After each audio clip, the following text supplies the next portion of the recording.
What is a designer baby? So basically, a designer baby is a baby whose genetic makeup has been selected in order to eradicate a particular defect or to ensure that a particular gene is present. So there's three methods that you can do. So what is PGD? It's basically choosing between viable eggs for one that best suits what you want. It is not a form of gene editing.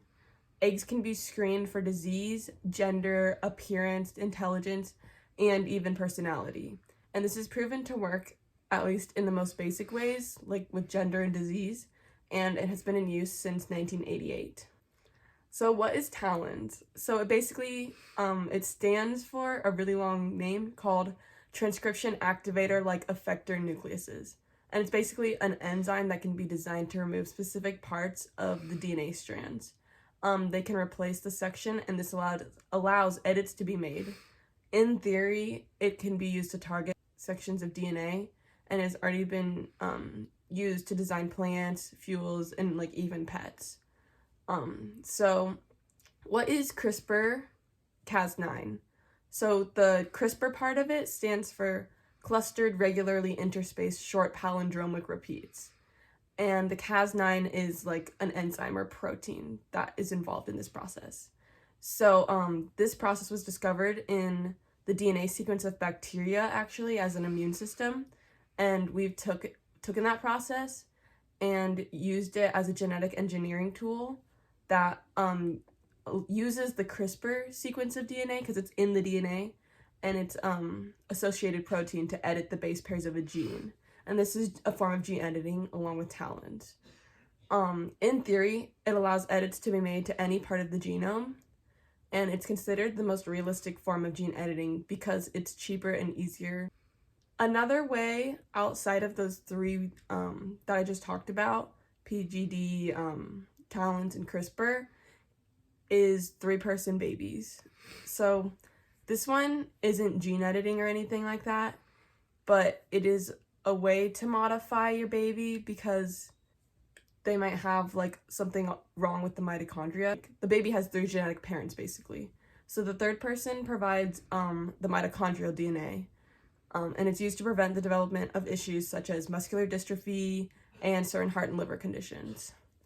So a specific example of this three-person baby thing would be when US doctors took an unprecedented step to ensure that a baby boy would be born free of a genetic condition that his mom carried on her mitochondrial genes. The result was there was a baby and he was born with 0.1% of the DNA from the mitochondrial donor, and then the rest of the genetic code, like his hair and eye color, were from his mom and dad. So a specific example of PGD, it's already actually being used, so I'm just going to tell you the process of how it's used. So first, doctors retrieve and freeze embryos, and then they use PGD to identify the eggs that are free of genetic problems, and then those eggs are put back into the uterus by an in vitro fertilization procedure, and they wait for a positive pregnancy test.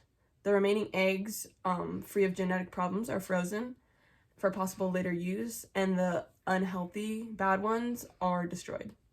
So the next one is TALENs. This TALENs has already been used in plants to modify plant genomes, creating economically important food crops with favorable nutritional qualities. It's been used to develop tools for the production of biofuels, and even has been used in animals. For example, micropigs, like the little baby teacup pigs, and scientists in China used TALENs to disable one of two copies of the growth hormone receptor in the fetal cells to like stunt the pig's growth. The last specific example is CRISPR-Cas9. So this one is like the most recent. So in 2018, a scientist from China announced that he had created the world's first genetically edited babies. They were twin girls, and he claimed that he had altered a gene in the embryos before having them implanted in the mother's womb, with the goal of making the babies resistant to infection with HIV. He said he did it by directing CRISPR-Cas9 to deliberately disable a gene that is used to make a protein HIV needs to enter the cells. He provided no evidence or data to back up the claim though, but scientists do affirm it is possible that he could have done it. Some ethical issues that come with this is further inequality, because only the rich would be able to afford to do this, and their children would have advantages in life with school and sports. It will increase abortion rates due to the parents being able to pick the embryo that they want and then to discard the ones that they don't want.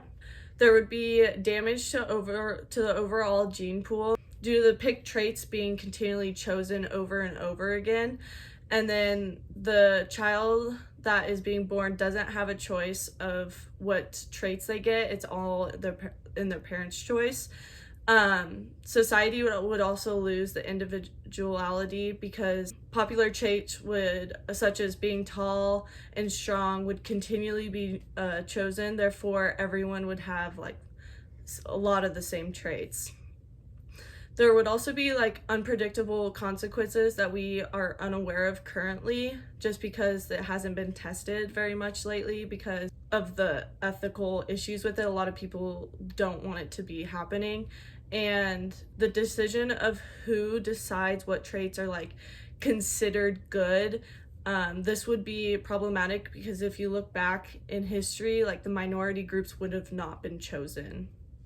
The direction that this is going is like, as scientists perfect their technique and develop the needed technology of genetic manipulation, especially the TALENs and CRISPR-Cas9 methods, the possibilities are theoretically endless.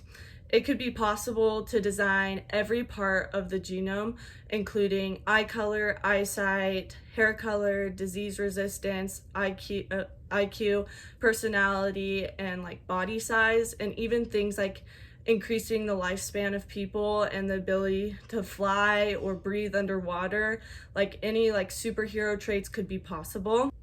As of now, most of society does not want gene manipulation to go in this direction, other than some countries that have started to explore the possibilities, such as China. But rather, most would like it to be used to eradicate some diseases, birth defects, and genetic mutations. Basically, there's a lot of really cool things that can be done with designer babies and gene editing and stuff.